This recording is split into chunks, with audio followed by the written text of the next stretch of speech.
Warm welcome from my side to our session, Digital Humanism and Networks in Academia, an extremely important topic. Hi. Sorry about that. I so lost my train of thought here. Thank you for taking your time, bringing the nice spring weather, and spending time with us discussing how we can interact across the fields, interdisciplinary, about one topic that joins us and combines us all. Today we have a panel here, but it's more about you than about the panel. So the panel is going to start, but then it's going to become more and more interactive because we need your input. Just to give you a bit of an idea what I have planned for all of us, I don't mind if I see it. We are going to talk about the importance of digital humanism in the different fields, different disciplines, different applications. We want to talk about networking. Why is it networking here particularly challenging across the disciplines, across the different... For me, I'm coming from an engineering school, and talking to someone in social and liberal arts is a challenge. Talking AI and then talking to the applications and in different fields is unthinkable, so we have to start this process. We also want to talk a bit about the problems that we'll see in the future associated with building up an international network.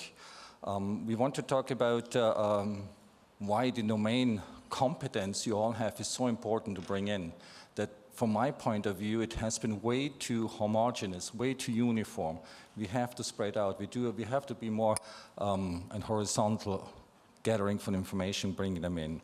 I'm going to start out with asking each of my panel members to briefly introduce themselves, where they come from, and what is the importance of digital humanism from their perspective in their respective organization and universities. This is going to be followed up with a bit of question period, always in between to bring the audience in to the panel or to set up new questions. And at the end, I would like to bring everything together by trying what are the success indicators we need to push forward, to have a bit more of a concrete plan and how we can become, as a global community, a knowledge hub that really sets the standard for everything that's going to be in the future. So with this short introduction, I would like you to start introducing yourself, where you come from, and what does it mean, digital humanism, in your organization? Okay, I come from the Bavarian Institute for Digital Transformation, BIDT, and what are we doing and what I'm doing there? I'm a researcher in the project that's called Digital Humanism, that's very practical, and what is the Institute?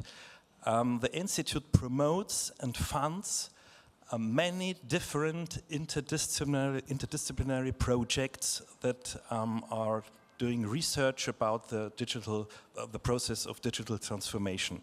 And the point is, it's always interdisciplinary, that's very important, and the disciplines are very different. So it's not only informatics and software engineering, for example, but it can be ethics, it can be informatics and ethics, it can be sociology and informatics and so on. So it's always a mixture.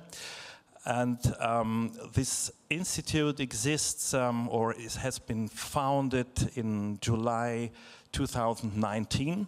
And so there have been already many projects that have been promoted and funded. And I think that is a success story, even if I cannot say that all projects are really in line with digital humanism, but at least some of them are.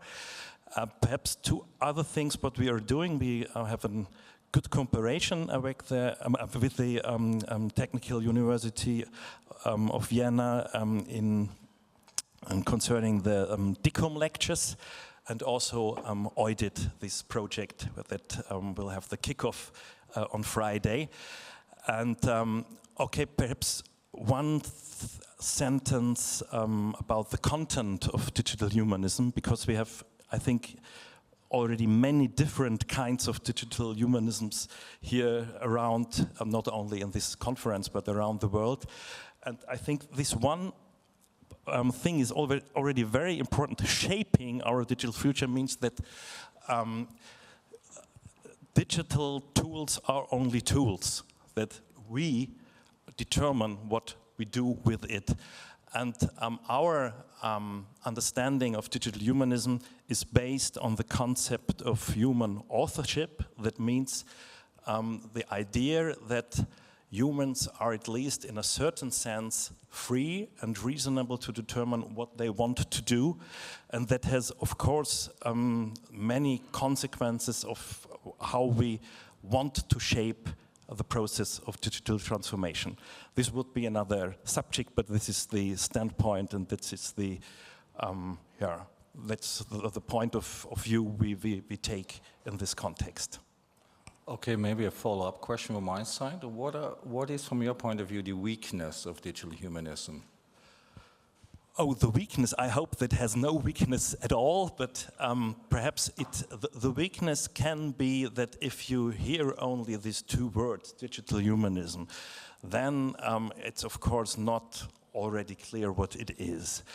And so I think we really have to say what we mean by it, because some understand by it the sociological theory, and that it's not true. It's more an ethical theory, it's a philosophical standpoint, an attitude.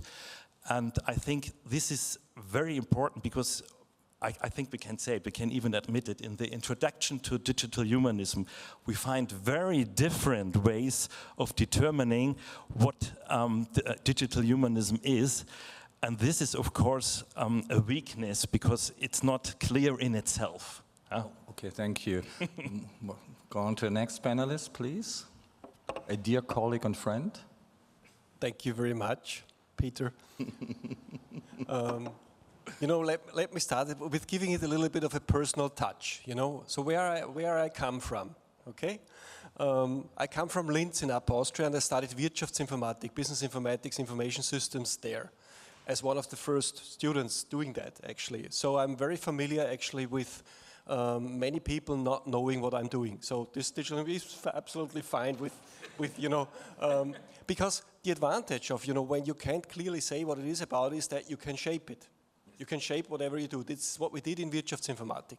You know, and my travel of Wirtschaftsinformatik, of information systems, has now been something like 30 years, some 30-ish years. And in those years, in the beginning, actually, Wirtschaftsinformatik was about creating software systems for organizations, some of them being businesses, okay? Actually, a lot of them being businesses. So it was a very focus on creating software systems for businesses, then changing processes with digital tools of businesses.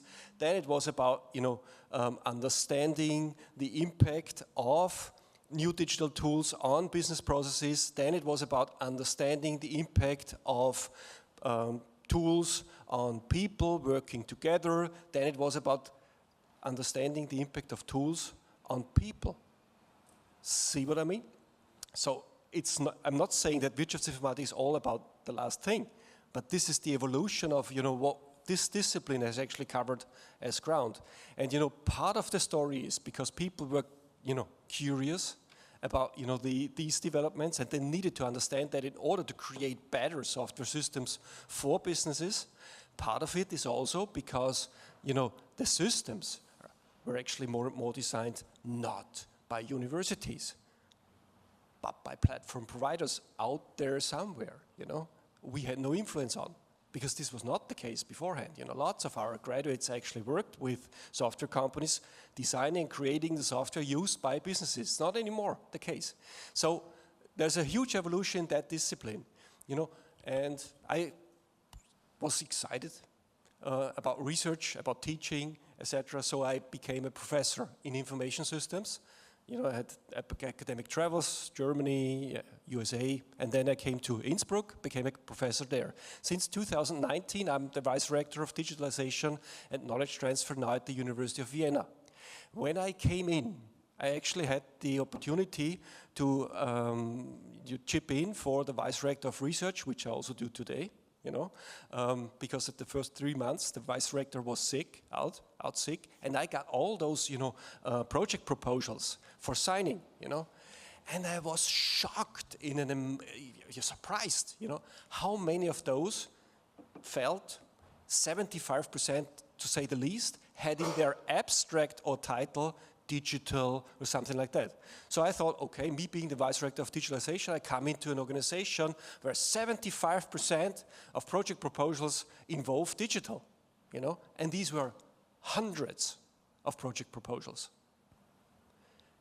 And then there came, the WWTF and brought in a digital humanism call, and I saw 75 principal investigators flocking in, only from the University of Vienna, to actually participate in that call. So what I'm trying to say is that the disciplines have turned to the top topic, not just mine, many have, But they come from very different directions. That's why your question absolutely makes sense. Where do you come from? And, I share with you two observations. One is, I think we tend to view people as lacking skills. We view people that are not computer scientists as lacking computer science skills. We view people who have computer science skills as lacking ethics skills or legal skills or whatnot. And I think we need to reverse that in shaping our digital future. Meaning that all those people coming from the different disciplines, they bring something to the table, but we need to define what and look at what they bring to the table instead of what they lack on the table. That's one observation. The second I would like to, and this is important for network creation, I feel. That's and the second thing I would like to share with you is that we have tended to view education in several respects, not only in the technical sciences, also in Wirtschaftsinformatik and many more, as educating people for problem solving, for solving problems. And now with more and more knowledge created, actually, the solutions to problems and the understanding of problems are abound. We know a lot more about problems out there, and we know a lot more about solutions to those problems. What we now need to look at and educate ourselves for is finding opportunities to make a change with the problem-solving knowledge that we've got. But it's not the focus, not so much on the problem-solving part anymore. And what I really appreciate very much, one of the founding principles of Wirtschaftsinformatik was a lack, of focus in business and economics on shaping futures, So Wirtschaftsinformatik came in and they tried to, reorganize, recreate, transform organizations. That was the focus.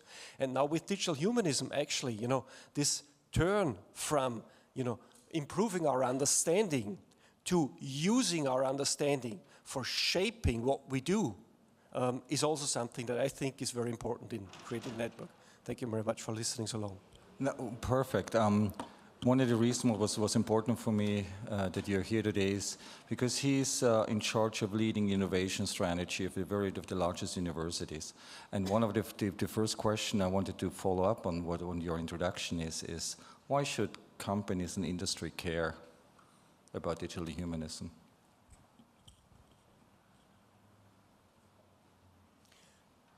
Because successful businesses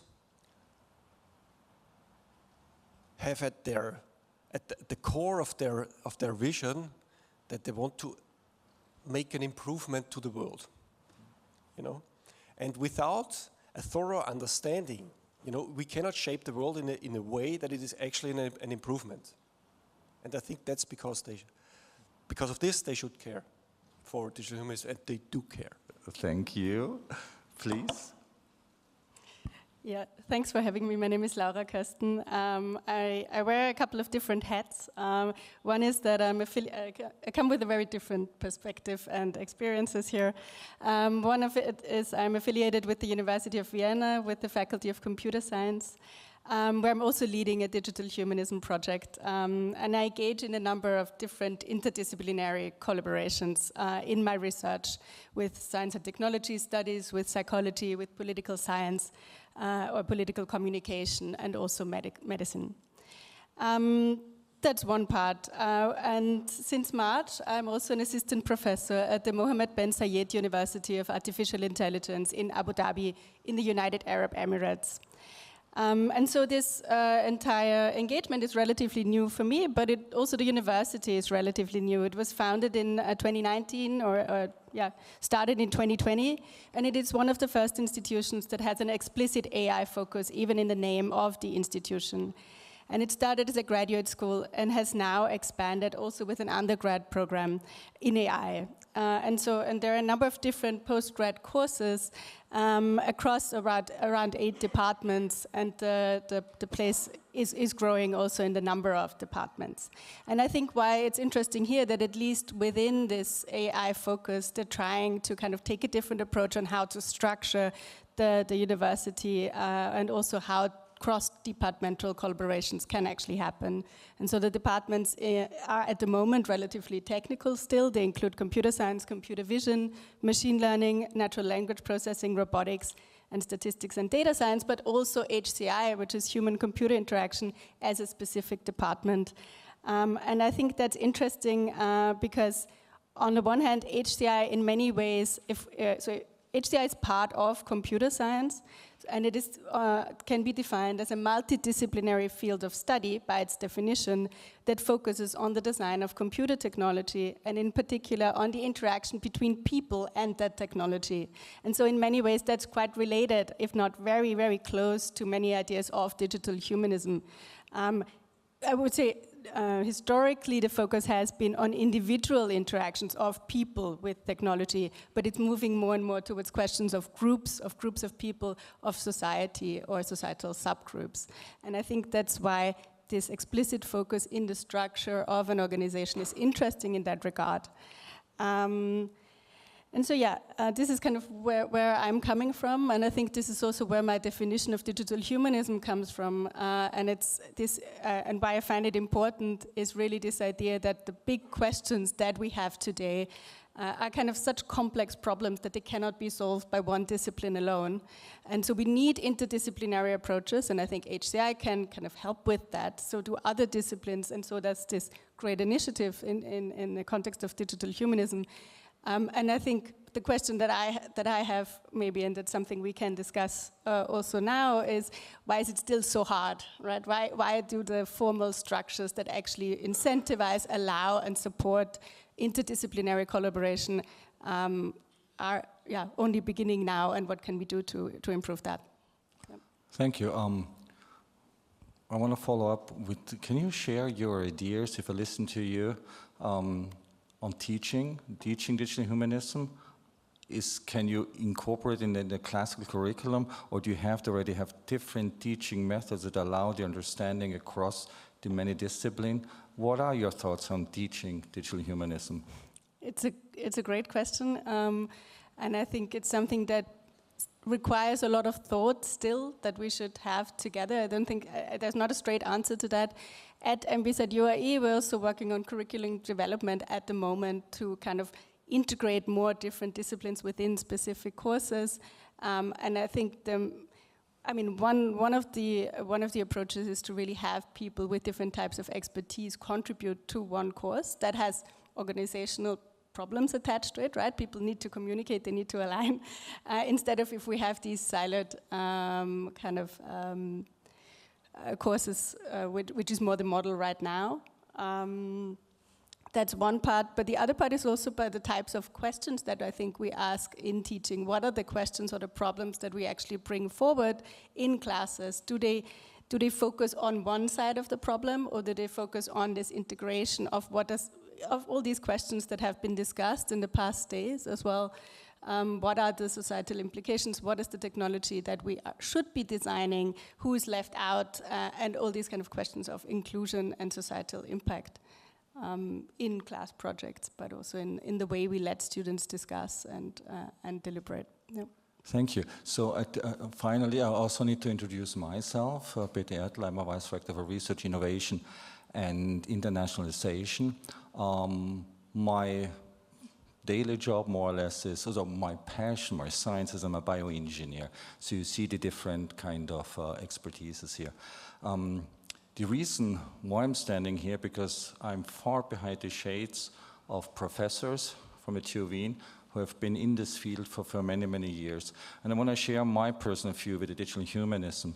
And this is the reason why I wanted to have you all in here today, is because from a VP's point of view, I see many, many activities, and it was the first time in my life when I got involved more into digital humanism, because you cannot avoid the topic anymore, even if you want to.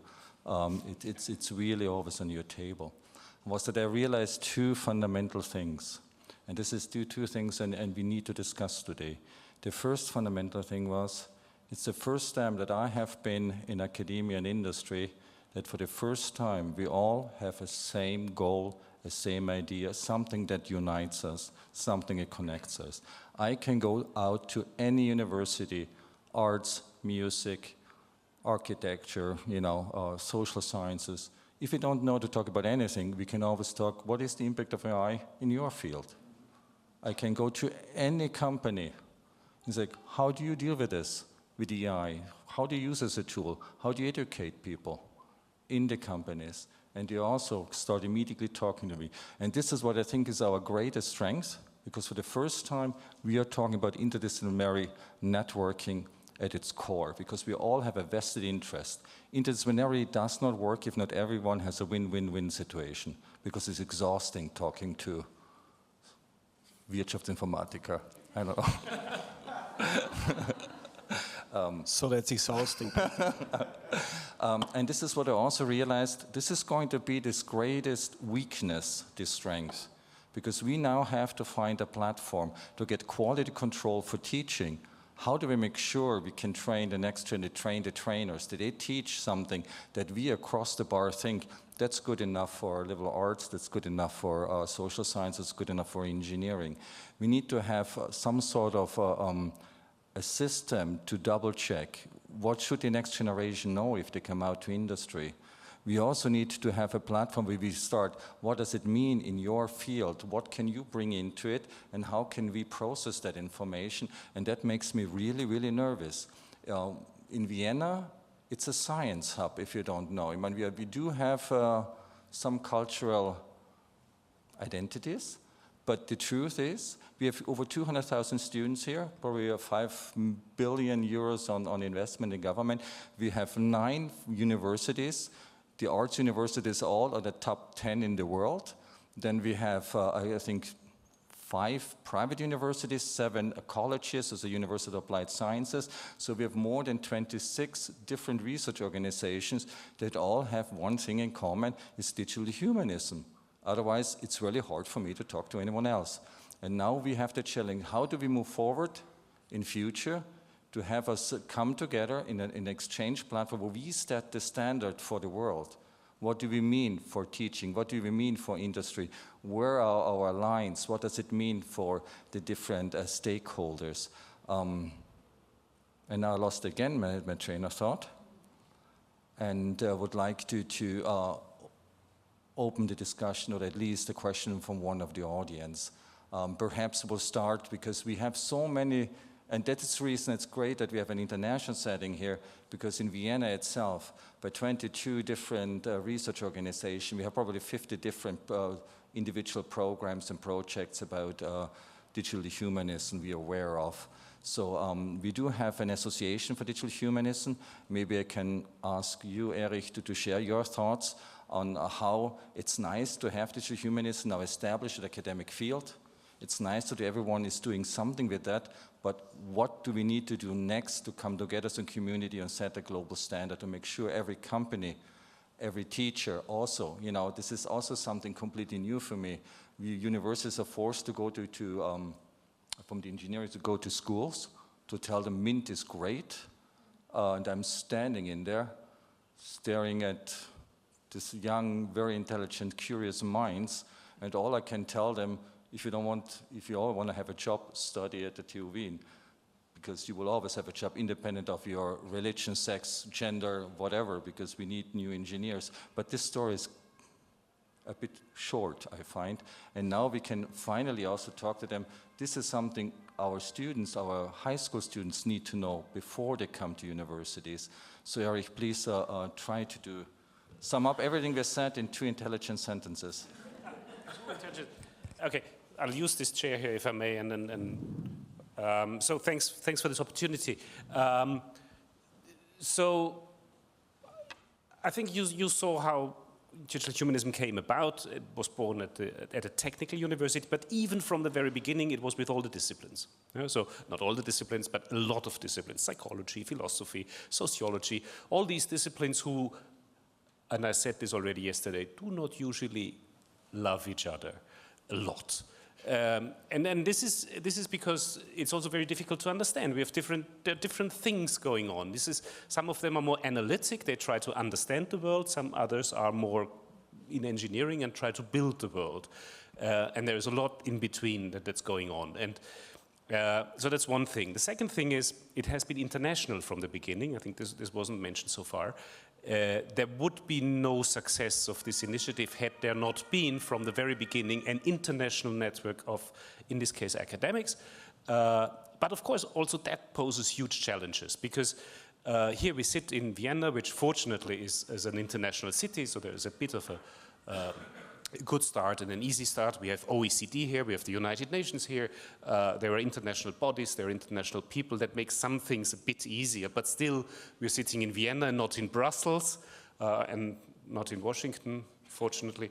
But there is a challenge, and so I see 2 dimensions at least, and then I'll mention a third one, which is the organizations. Yeah? It's interesting, Peter, how I think this idea really came about when we were in Berlin, which tells you something. We have to go to Berlin to get to know each other, but this is how it is. And we realized that digital humanism, and I think it was you realizing this, could be this thing that connects very different universities, including veterinary universities, which you wouldn't guess immediately. But yes, there is digital ethics, there's digital animal ethics. So it's really something that there are topics that everybody is affected by. And we know it's not just the knowledge that we need, it's also, in order to change things, we need to work in all these disciplines and we need to reach out internationally. And as an association, I think what my personal aim is to be a neutral position here that tries to be as neutral as possible. It helps that I studied AI at the Technical University and philosophy at the University of Vienna, so I understand both sides, never at the same time though, but one after the other. And I think that's really key. We need to have a neutral position, otherwise we cannot solve these organizational issues. But it is a huge challenge, and I hope we can learn in this session a bit more how to go forward with it and what to do. Can I ask one question to Klaus?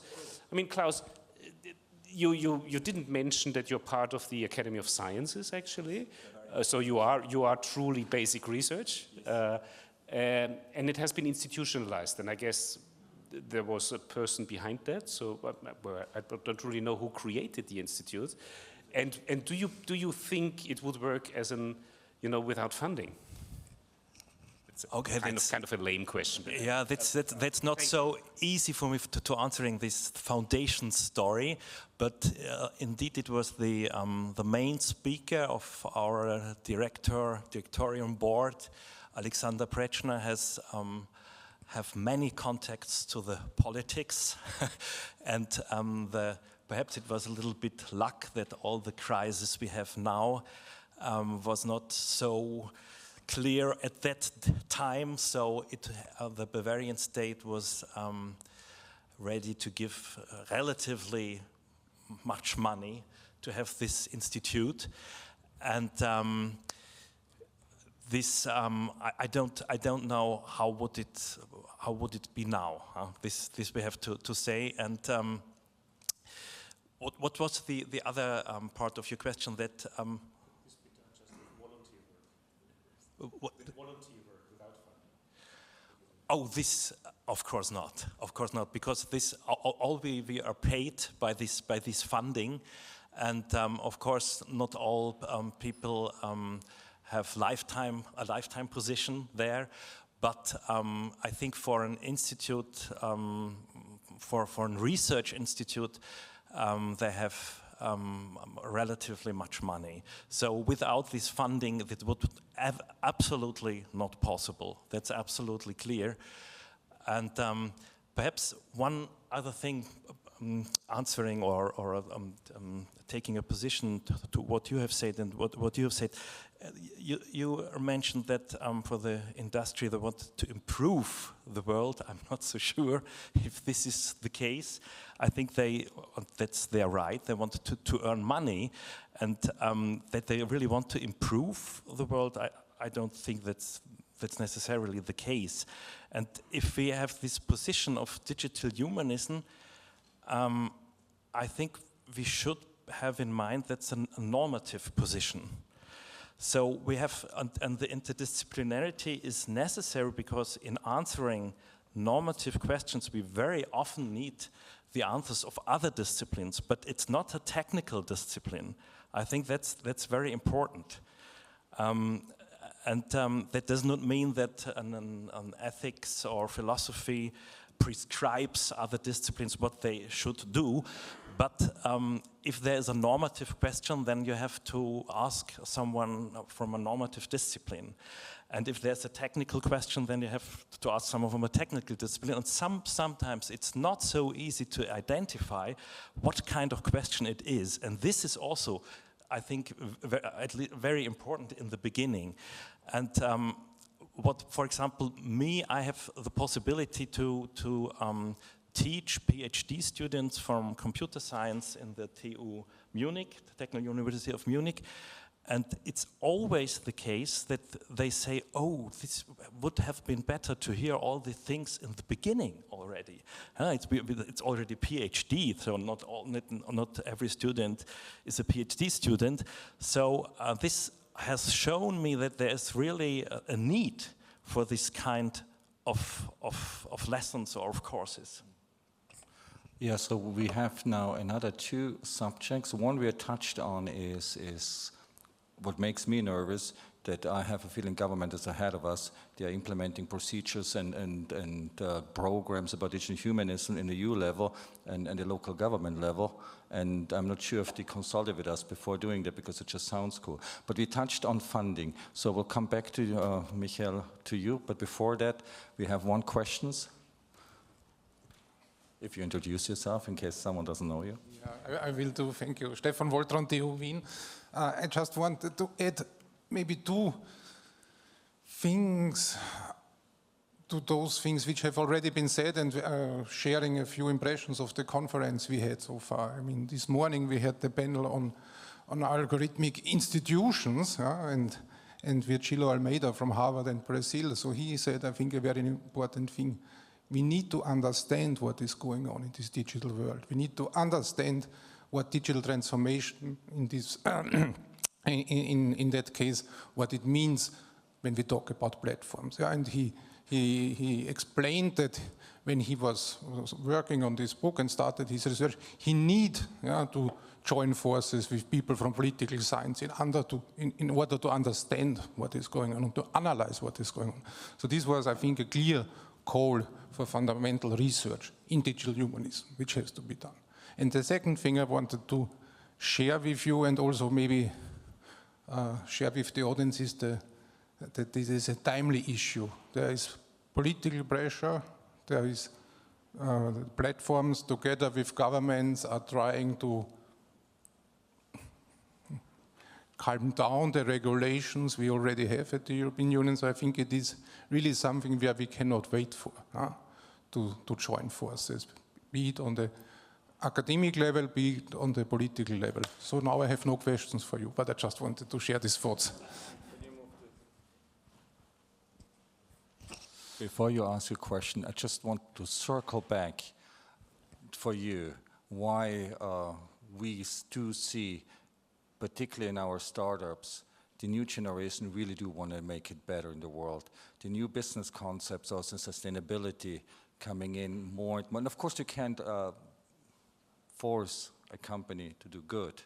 But most of them, what we are usually dealing with in European setting, most of them try at least to reduce CO2, to be sustainable, do more digital, but then how? And that's the reason we do see there has been a massive change in this respect. But you're right, the oil drilling companies may care not as much about that. Please. Thank you.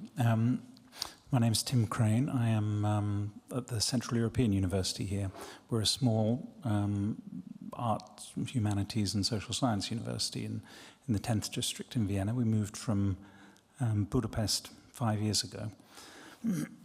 And I'm in the philosophy department there. I'm actually Vice-Rector, but I'm also a professor of philosophy. And I lead an FWF project called Knowledge in Crisis, which is a philosophical attempt to understand all the crises of knowledge and that we're facing at the moment. And it's a collaboration between CEU, my university, University of Vienna, University of Graz, and Salzburg.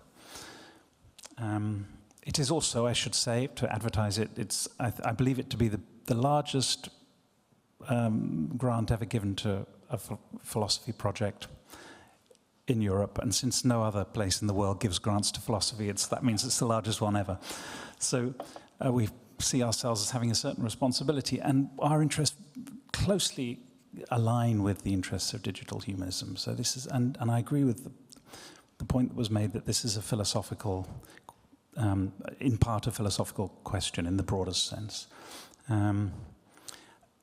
I'd like to make two comments. First is about the definition. Of course, in philosophy, we're used to defining things, but Nietzsche said that nothing that has a history can ever be defined. And I think he was right. Digital humanism as a concept doesn't really have a history yet. So we are in a position to define it. And I feel very much, I feel digital humanism is a kind of vibe. It's a feeling, it's a sense, it's an attitude, an orientation that people have.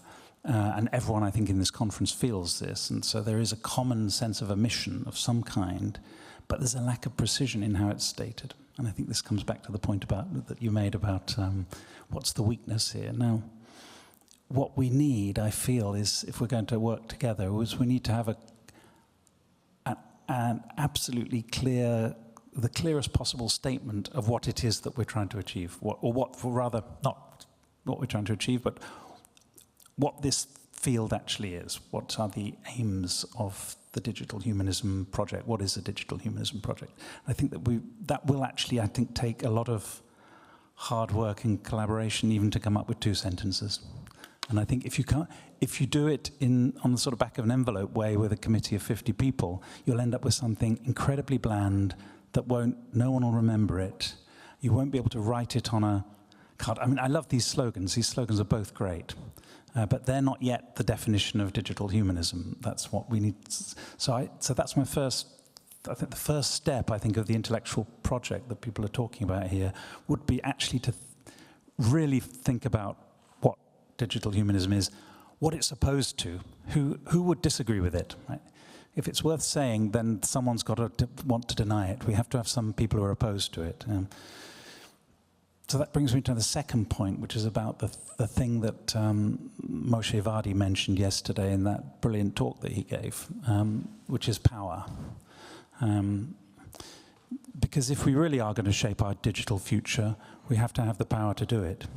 And yet we know, as and the session this morning about the platforms brought out, these 5 or 6 companies have more money than most countries, and they're just going to get more and more money, and they're not digital humanists.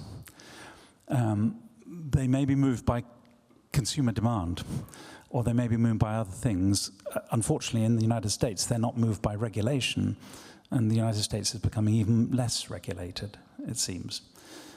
So power, there's a huge question of power, and it seems to me, rather than questions about worrying about questions of AI ethics or whether machines are going to take over the world. The major question here is the question of power. And if we're going to have power, we have to think, if we're going to affect anything, we have to think what we need in order to do that. We can sit here in Vienna and we can all agree, about human rights and about transparency and about regulation and the dangers of AI and other things. But unless we have some power somehow, then this will mean nothing. So just two thoughts about power. One is that we're in Europe, and Europe is huge, and Europe has the European Union, and the European Union is very powerful in principle. So when we got 500 million people in Europe or something, maybe when Britain left, that went down to it. So the European Union must be on board with this whole venture if it's going to get anywhere at all. If it's going to be more than just a talking shop or a grant-giving exercise for excellent projects that could be funded in other ways. My second thought is what sort of model we have in mind for exercising power when we get it. Is it like Davos or something? Is the idea that there is a digital humanism Davos here in Vienna, and this is the place where influence is made, and you bring the most powerful people in the world here, and you try and leverage something, whatever it is that you've got? Or is it something else? So those are my two thoughts, one about definition, the other about power. Thank you. Great, thank you so much. So we touched on more than I thought I would have. But I'm going to ask all the panelists to just give their thoughts to his comments. From my side, when I'm as a VP in Europe, and if I travel around as in my capacity of Vice-Rector of International Affairs, I do realize we need to do this in Europe.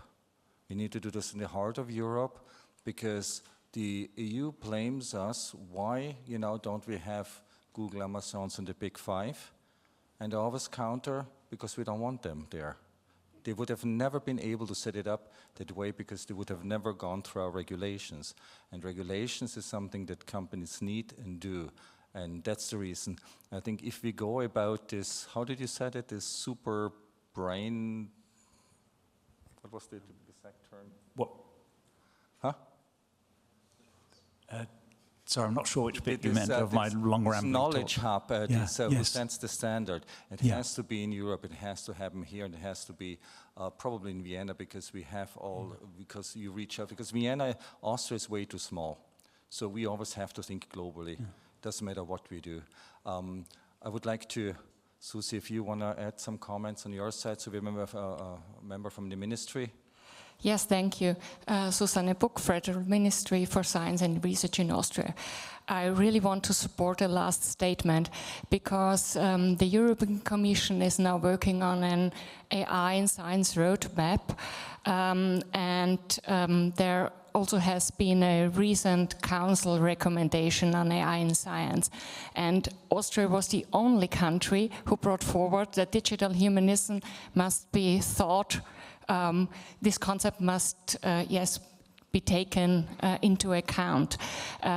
When we talk about AI and science on the policy level, especially on the EU level, it's about budget, of course, and framework condition, but framework condition for infrastructure, supercomputing infrastructure, data infrastructure, and on talents. So the competences in AI, but it's not thought of what's the role of universities for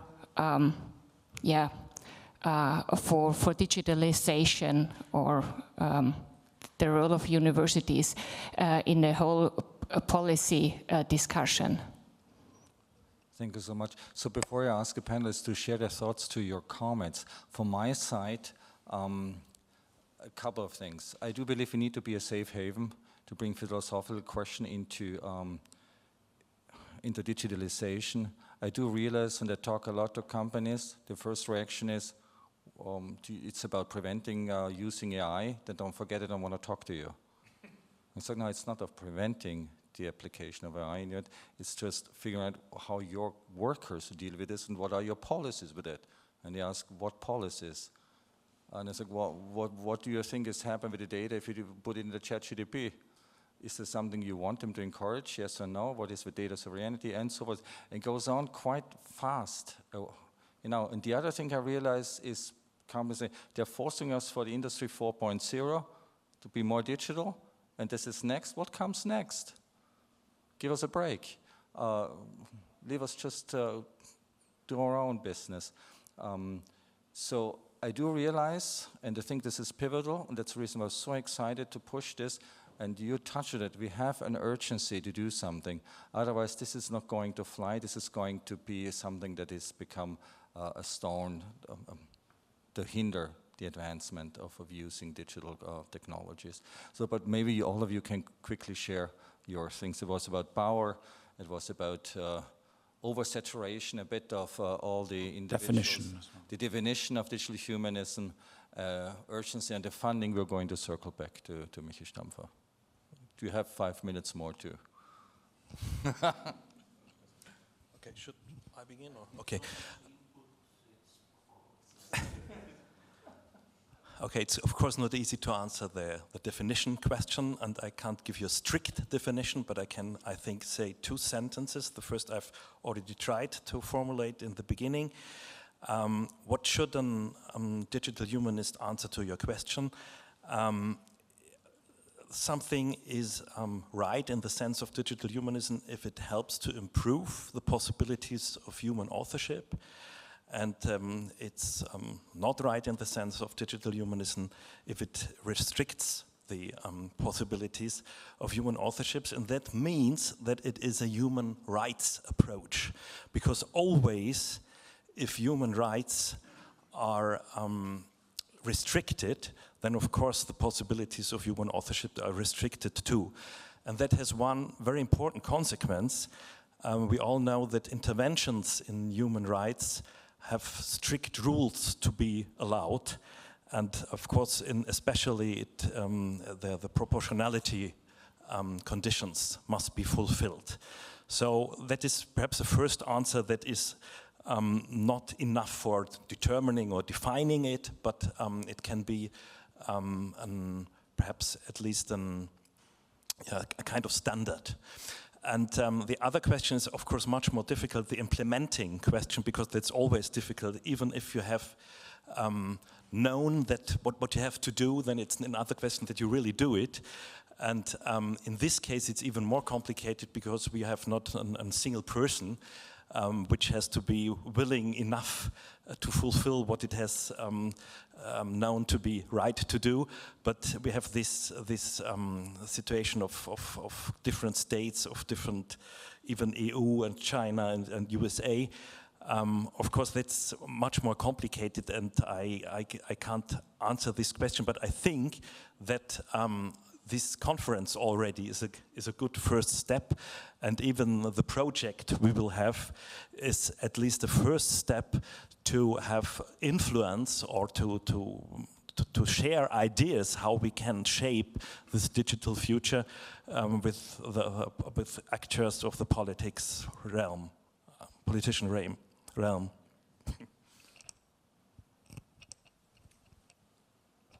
Oh, sorry. I'm starting by observing, that it's really nice that we've got a panel where actually somebody contradicts somebody else, This is not happening that often anymore. This is good, because I do believe, that great businesses actually go out there and try to do something good, and the money follows suit.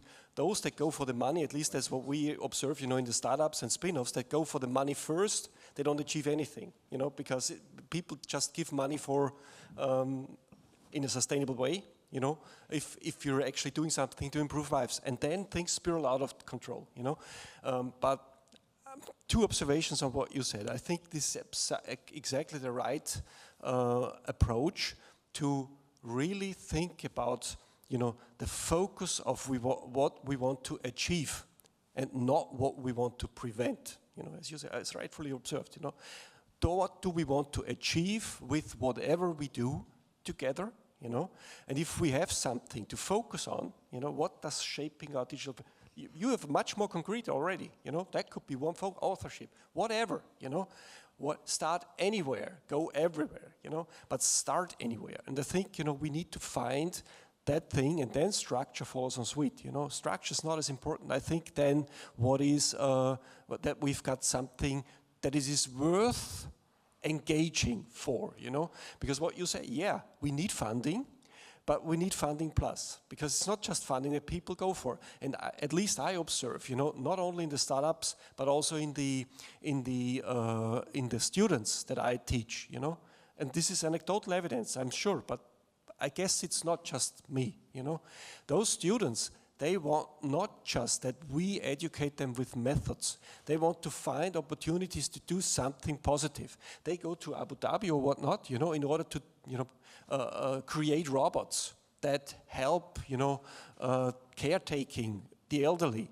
They've got something in mind, you know, that is worth studying. You know, they don't just want to study for the bachelor degree, you know. They want, many of them actually go out there and they want to achieve something positive. And I think having a message there, you know, is very important. It's very important to flock behind. Thank you. Yeah, I want to add to that in the spirit of contradicting a little bit at least, and to the questions of power and structures. I do really think that structures matter a lot because they determine on who actually gets to define what digital humanism is, who takes part in these initiatives, and who is kind of, you know, posing the questions. And I think in that sense, for me, structures and the spaces that we create for people to participate in that conversation really matter. And I think maybe to just put it into a more personal perspective, when we talk about research in the area of digital humanism, I reflected before this panel on kind of what are the roadblocks to addressing these types of questions. Where are the kind of friction points if I, my students, or my collaborators want to participate in interdisciplinary research for such questions? And I think it starts locally, right? Collaborations even between organizations are tricky at some point.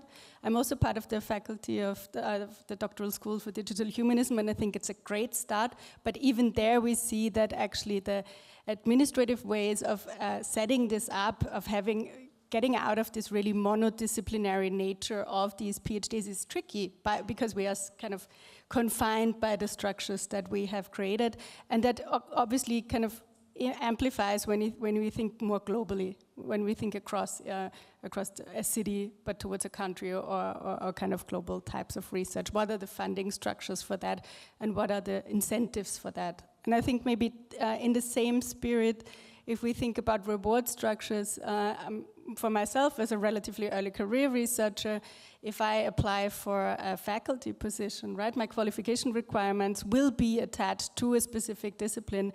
And yes, there are more and more voices that say to make these things also structurally more interdisciplinary, but it's not a given, and it's something that you need the right people, the right conversations to actually have that discussion and to include that. And I think in that sense, yeah, I think structure is important. Yeah. Thank you so much. We have now 2 questions by the audience, but can you wait a bit so that I will not touch on the funding first? I want to ask the question first. The funding has been mentioned so many times now. Let's do the funding first. Yeah, but I cannot not say something about what has been said before. No, but I was more interested in your view on why would be a funding agency interested in funding digital humanism? And it's extremely, we from the scientist part see that no one is funding truly interdisciplinary projects, because usually you don't find probably reviewers. Why would you be interested in funding humanism, and why would be the city of Vienna? Is there someone from the city of Vienna here represented? Why would be a city of Vienna be interested in digital humanism? Okay. And then we go to the 2 questions. Give me at the end of the sessions 2 minutes to say something what you and Tim said, okay. Because this triggered a few thoughts. But to answer your question now, there's a number of reasons. First, because we can, yeah. that has a normative, but also a procedural element in it. The normative, I don't have to argue to explain, but the procedural thing is we have international juries and a quite good, well-working process. We did that also in other fields like life sciences or environmental systems research, that we are to some degree able to comparatively to compare and evaluate and decide upon and select interdisciplinary projects. So that's a very good precondition for it.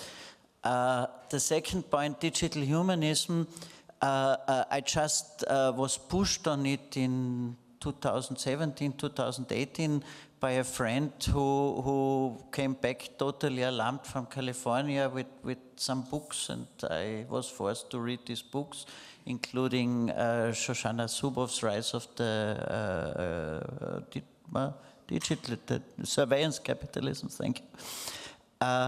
And it was, I felt a strong drive to do something, and after discussing at TU, I felt legitimated to do that because the TU guys found that also a good idea.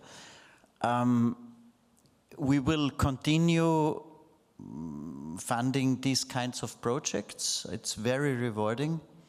Everybody who was yesterday at the project session could see how proud the doctoral students and the senior researchers presented their projects. It's really a strong energy there.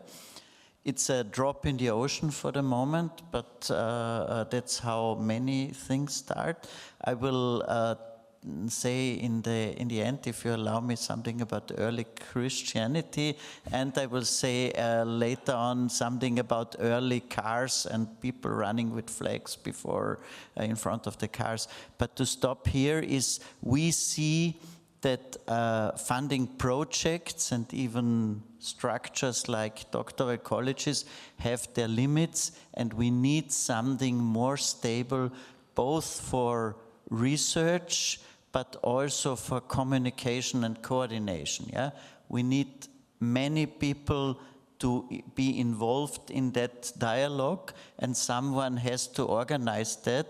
And Erich and a few other people are still standing, but they are already panting. Yeah? I don't understand. So I promise you're going to have the last word in the session. Before I go to the question, maybe a quick statement from the city of Vienna about digital humanism. Well, first of all, I didn't ask a question, but here I am. Everything important has been stated already by Michael. It was a joint effort in 2018 when the thing came up, and it was fitting quite good to the policy of the city of Vienna to make life in the city better, and it was in the air.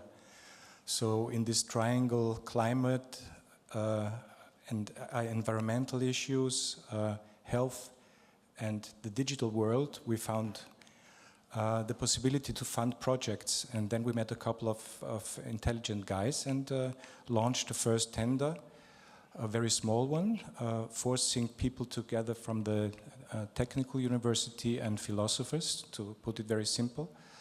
A small project, and then we handed over the things to the professionals, and that's Michael. That's the WWTF, and I think it's a joint effort in the city of Vienna, universities, the city, and expertise. That's it. Okay. As we say in Austria, a well-planned strategy prepared of years ahead, and then you implemented it. Early Christianity. Good. We have now two experts who want to say something when you start. Yeah, thank you very much. I wanna pick up a bit on what Laura also already introduced, like mainly 2 points: the problem of interdisciplinarity and the reward system, because I have been part of the early ideas of bringing digital humanism together, and when when we did the study on looking what's out there in Vienna, we focused on the communities of practice. And this is a very specific sociological lens you can put on what is actually already been done under many heads, labels, narratives, you name it, and what could then be also fed more into this conceptualization of digital humanism. And the one thing we found that, of course, there was a lot out there already. There were a lot of really engaged people that were so important for the location of Vienna as a center for knowledge production. Also the wider area, not only like limited to Vienna, but the whole area around it, also stretching into across borders into other countries. And so we found a lot of activity that was great, but we also found a lot of challenges. And one of the main challenges, and that was in 2017, 2018, and it unfortunately has not changed, has to do with intra-institutional networking and inter- or transdisciplinary research. And that we really have a problem of institutional innovation here. Because I mean, I'm in this field also since several years. I've worked on open science, I've worked on gender, and we see how hard it is, this institutional innovation, to get there. But I would really hope that digital humanism would be also a driver or a force to innovate within institutions and to create maybe new structures that go across faculties, that let people work together and be rewarded for it. And now we have a framework in Europe, the QUARA framework, which is changing a bit how we how we organize our reward system. And I wonder whether this could be also an important topic for digital humanism to tackle, to go also like to have now, when you were talking about the center yesterday, so we'll hear about that maybe again. So this could be one major driver to also push, but also foster institutional innovation, because I think the roots are there, but they need more push. And together with the transformation of the reward system. So I would like to hear the panel react on that, if there is a possibility together with digital humanism to do this. Yeah, that's why I take this opportunity. Yeah, thank you. No, after your comment, we'll circle back to that. I need to think about it. I mean, I will ask something different, and that was a very interesting start. I don't want to interrupt. The reason I wanted you to go ahead is because this was actually meant as topic for the last 15 minutes for the punchline, because no one is going to leave the room without knowing what we do next. Okay. Then, my name is Anastasia Bončas-Malovska, and I'm Educational Director of Caltech Association. This is a small association based in Vienna, non-profit, fostering integration of culture and technology and trying to make this culture more sustainable. And we have collaborated with Central European University also. And I should say that I really feel very excited here under this beautiful umbrella of digital humanism, because I've been thinking that actually culture is the best manifestation of humanism, and technology actually is no worth speaking when you are not thinking about digital. So this is, thank you for making this all happen, and a lot of interesting thoughts and insight. But I'm going to ask a very naive question, returning to something mentioned in the introductory part about teaching. So I've been thinking that the archaic model of knowledge transfer was actually like make your kids happy if they repeat your life, yes, and give them what you know about that. And then it is somehow broke in the middle of the 20th century, but we still, well, in the academia we give a big background of like you have to read all this and then now think about some new things. But if we are speaking about teaching, especially this part about tools' impact on people, and if we are teaching about, thinking about teaching these born digital new generations, so how we should actually think about it? Because I don't know, maybe all of you have heard about this beautiful story of a young 2-year kid coming to the window, making this gesture, yes, to see better. So these are people, new people who are actually much more in these technological worlds than we are. But maybe in the 50 years, they will be also in the same position because everything changes very quickly. So my question is actually very directly connected to shaping the digital humanism. So what can we teach? So what is the core essence of saying to those who were born like with this gesture? That's a great question. I'm going to circle. You're going to answer the question. Just, I'm just helping you to get your thoughts organized. I do have also from university leadership perspective, teaching is a problem because right now we are focusing on key success indicators. That's your test scores. We never focus on learning, how it's the best way to teach that our students learn. And now we have digital humanism, where you draw now from all expertises, from ethics, philosophy, social sciences, and engineering. How can you possibly teach so that they learn and understand? I mean, that they're going to get that good test scores, that's their job, they will do that. So, and that's the reason initially when I ask about teaching, maybe we have to learn how to teach differently, or maybe we have to prepare one course that can be copied and shared with, and a way how to teach. But maybe teaching is I don't teach that much anymore.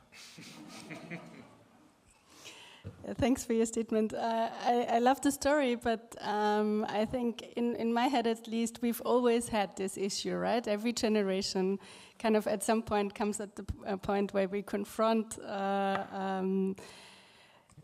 let's say, elderly people with completely different worldviews. And technology to some extent kind of makes that process quicker, but I don't know if it makes it fundamentally different.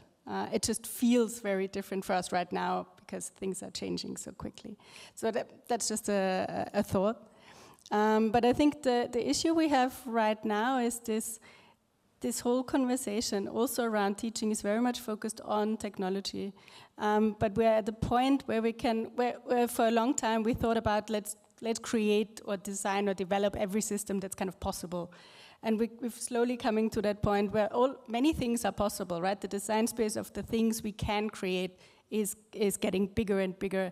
And so the questions change. It's not about what can we create, but what should we create? And I think there, especially the younger generations, are a good address to ask. What are the questions that they are worried about? What are the problems, the societal problems that they want to have addressed with that type of technology? And so, in many ways, it's a good. In my head, it's a good thing that they open that window. However, they are doing that, right? We don't need to have the same methods and approaches for this. So that's one part of it. And in terms of teaching, I think it's moving also quite quickly, and there are many approaches where we're trying to think about what could systems look like that don't just give us the answer to a task, that don't give us the answer to a question, but that kind of make us think, and there are approaches where we try to address this problem of de-skilling, or however you want to call it, by giving people explanations that take their own knowledge base into account, their own experiences, in the same way that we teach things in a human way, right? If I go and learn something and somebody explains something to me, there are also different ways of doing that without just giving you the solution to a problem. And I feel like that's a huge space that's opening up here. Thank you. Another question? Okay, my name is Norbert Garker. I am Vice-Rector for research at the University College of Teacher Education here in Vienna, and we have an interdisciplinary curriculum, and we educate teachers who want to shape the world. Teachers want that the children would be able from the primary school to the secondary school to manage their future, and I am deeply impressed from an event that they could open today.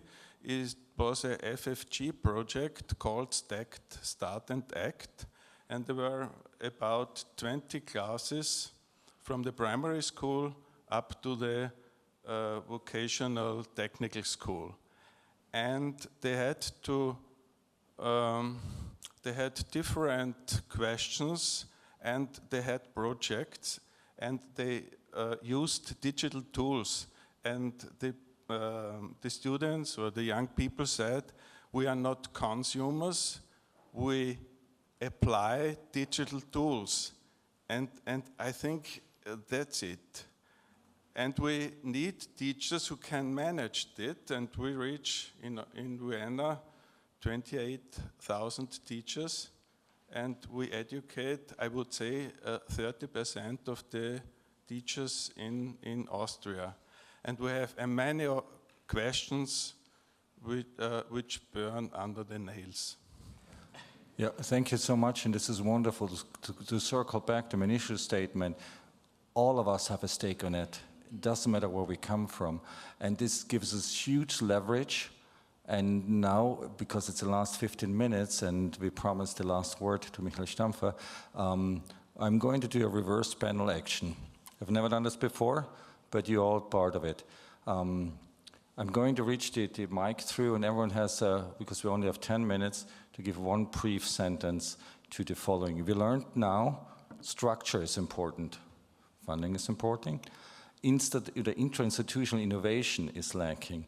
So my question on you is, because we started in February to reach out to 17 higher research organizations and education centers, that we want to have an initiative, an alliance. We need to do more than we have. And we brought it together, and now we're at the pivotal point where we have all the problems we see in institutional cooperation. And my question is, I'm going to just tell me your ideas and thoughts. How can we now, having between 10 and 17 organizations in different landscapes, from education to arts to engineering, how can we build trust between each other to move forward? And what should be the next step for us as universities to come up with a knowledge hub, with a center, with a platform where we set the standards for the world? All right, so here's my answer to your question and the definition of digital humanism in one sentence. In order to analyze and define and build the good life digital, which is my definition of what digital humanism is about, it's an inherently Aristotelian project. We need to build on what we have already been doing for the past 5 years. We have projects, we have people, we have programs even, we have conferences too this year. We have everything that we could do so far without what's still missing, a structure. But now we need some sort of structure, and I think it isn't that difficult. It's just reaching out a little bit. It's a little bit of trust and a little bit of chipping in something, and then we can take it from there. Okay, the next one, how you build trust? Well, I think building an institution and structures are very important, but we also need to disrupt existing institutions and structures to create a space for true transdisciplinarity. And I have two examples. One is from academia and one is from industry. From industry first, I talked to the CEO of Porsche Informatics, and he doesn't want people who build bridges between engineers and ethics, but he wants people who can embody both worlds from the get-go. So therefore, we need to disrupt these institutional structures and for transdisciplinarity, and also for the college, for the postdoctoral college. Now those poor guys have 1, 2, or 3 supervisors from different fields, which might not make their life easier to build something that is beyond disciplinary structures and thinking and acting. So this is maybe an example for from academia why it is necessary. Thank you. Maybe we reach forward. What should be our next step to come together to create a structure? What would you recommend for us as a community?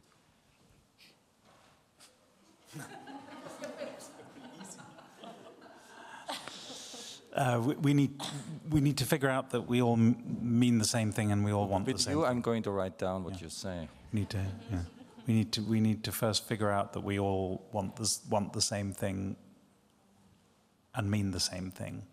Otherwise, we'll break into schisms, and so we need to have unity and a common. There needs to be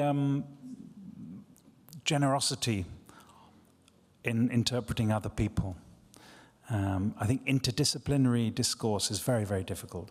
And so you need to take other disciplines seriously, and you need to, even if you don't know that much about the other disciplines, you need to take other disciplines seriously, try and listen to them with generosity, and then we can see if we've got a common aim. I think there is a common aim. Well, you're not easy, because now you're talking about finding common ground between institutions who not hate each other, but compete with each other for the scarce resources we have.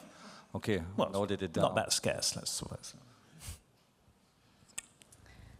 Do you have a question for me? Your thoughts right now. Well, coming from a different position as an educator and also working for the Knowledge and Crisis Cluster, I'm already 2 steps ahead because I feel trust is there.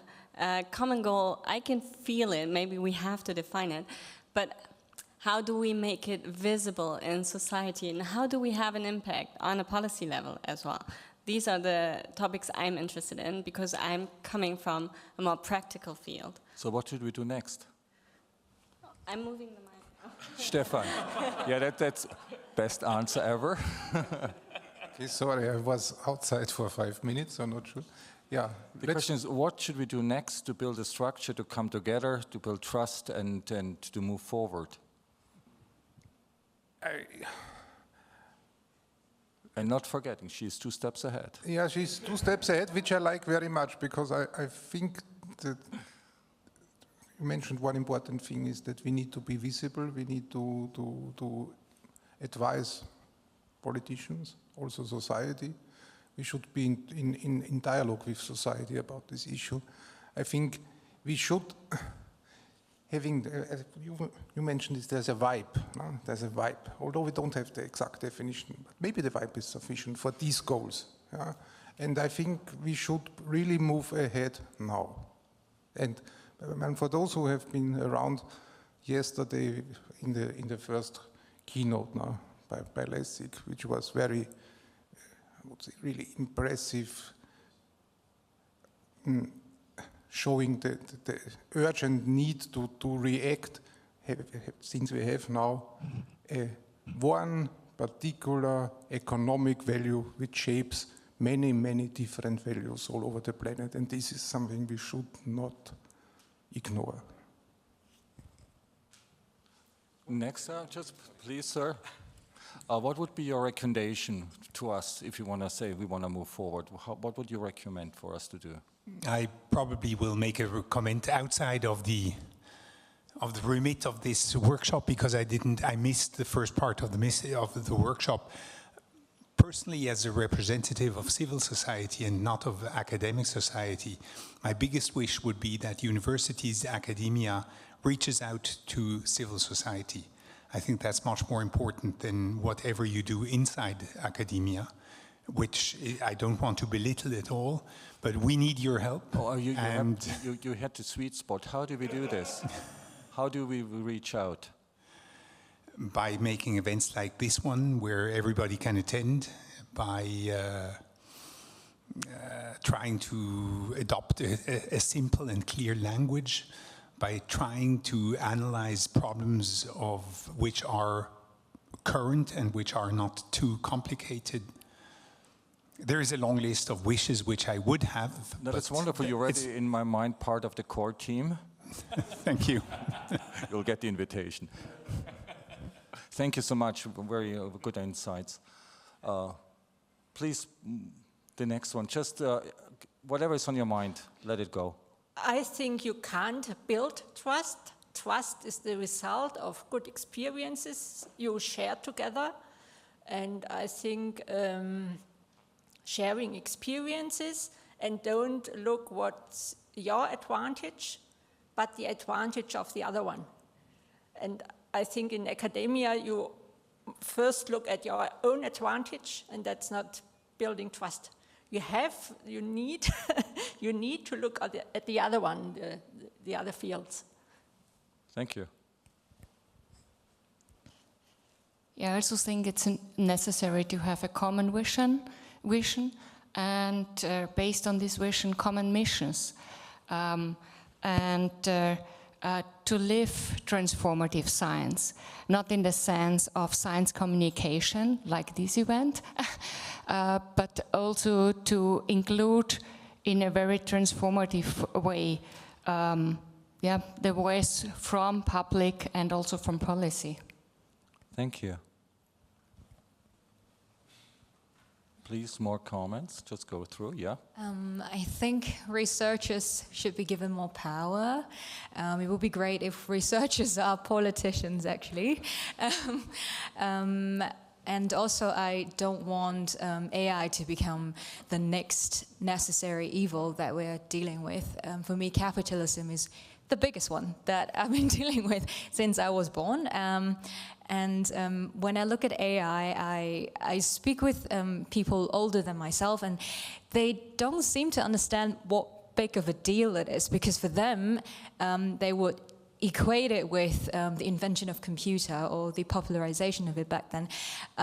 But there is a lot more to that. I do think people don't know enough about this. There is a huge gap between what researchers are advocating and what the public knows. And school, I'm an education researcher, so it's definitely, if we don't have a definition for now, then I'm pretty pessimistic about what's going to happen in the future. So if you have an answer to what our next step could be, I would love to be enlightened, but I don't have an answer for that for now. Yeah. It's fine, it's going to be a cliffhanger, because we are, unfortunately, my reversed panel idea was great, but they underestimated how much time it take. So, is there any other person in the audience who want to comment on today's session, please? Go ahead.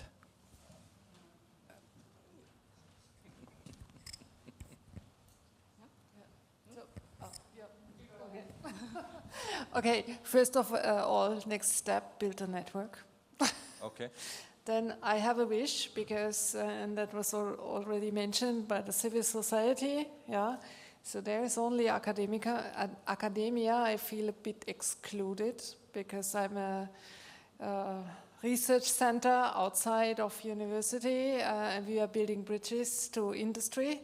And I think this is as important, because filling the digital humanism with life and its implementation into industry is as important as all educating inside universities, finding common ground, definitions, philosophical, or let's say, yeah, really scientific definition of what is digital humanism, but then bringing it to life and to application to create impact in our daily lives.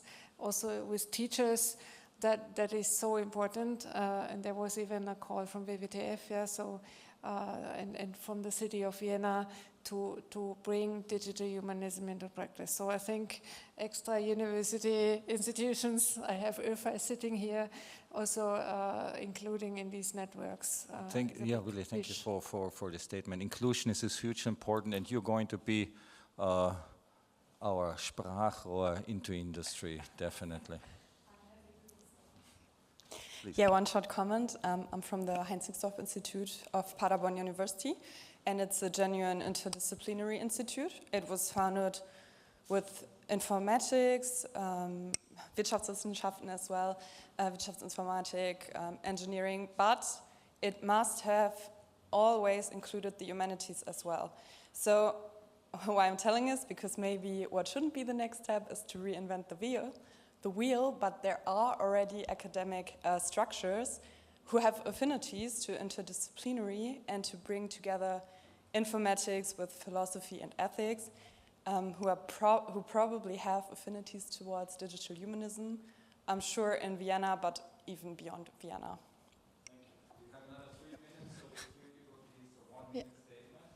So I just want to add from the viewpoint from a research institute, so it's very important to talk to each other. So what the other is, so there are a lot of projects going on, there are a lot of different topics, a lot of different types of institutes. I think it's very important to get to talk to each other and to get to know each other and to get to know what the others are already working on better, so that we know each other better as a community. Yeah. Yeah, briefly, again, change the reward system, be brave there, honor transdisciplinary, interdisciplinary, cross-disciplinary research. And second of all, while I think it's super important to kind of build together a grand vision and know what we're talking about, I would also say, and that's the second point of being brave, be respectful, but also talk about complementarities. Because not everybody has to do the same. I mean, the institutions can build trust amongst each other when they know what they are doing, but also what they can't do. And they should, by building a network or creating a network, think about what they can do best and how they can strategically, kind of then fill the grand vision with all these complementarities. And I think in Vienna we are very well set up for this broad complementarity. So here, I only need one, thank you. Two things, and I'm fully with you. We have to get out of the bubble. We have to reach the people. We have to do public lectures, as we're doing since 5 years, twice a year, to reach the people. Get out of the bubble. We are preaching to the converted in a way. And that's of the utmost importance, to reach a younger generation with other means. And the second is to repeat this conference next year. Okay. So, as promised, the last word, please. Oh my goodness, thank you. Definition, yes, Tim, you will not leave the room before we have spoken about the next step in that respect.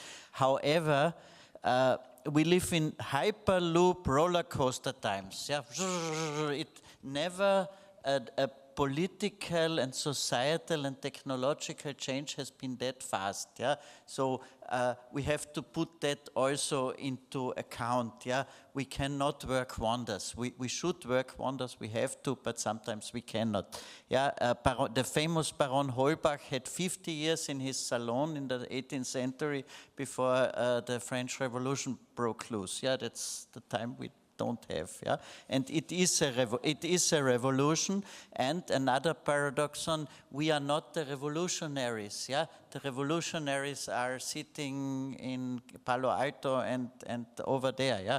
So, but we shouldn't be reactionaries either. So there are a lot of questions before coming to the proper definition, yeah. We are not early Christians, or perhaps we are early Christians, but we should not become then the outcome of the early Christians, a cult of dogma-ridden people who have designed their dogmas through pushing out others who follow other dogmas. Yeah, there's a wonderful Michel Foucault book about that, how our inner Zwänge, was is exactly, have evolved through these kind of confession and sin and all these concepts. We should not go there, but we should go there that we have to stop running, have someone running with the flags before the first cars, and go to the safety belt, yeah, something like that. That's a good goal. And that might include that some of us say we don't want monopolies here in Europe acting, yeah, which has a terrible price, yeah, it makes us poorer. We have to decide on that, I guess, yeah. Sorry, that was my 2 minutes. Wonderful. And I'm very happy that I got So this is not only the first time this conference took place, you're going to get now, at the end of this session, the first kind has ever been in a panel discussion. I would like the panelists to stand up. Please stand up. And we are applauding the best audience ever.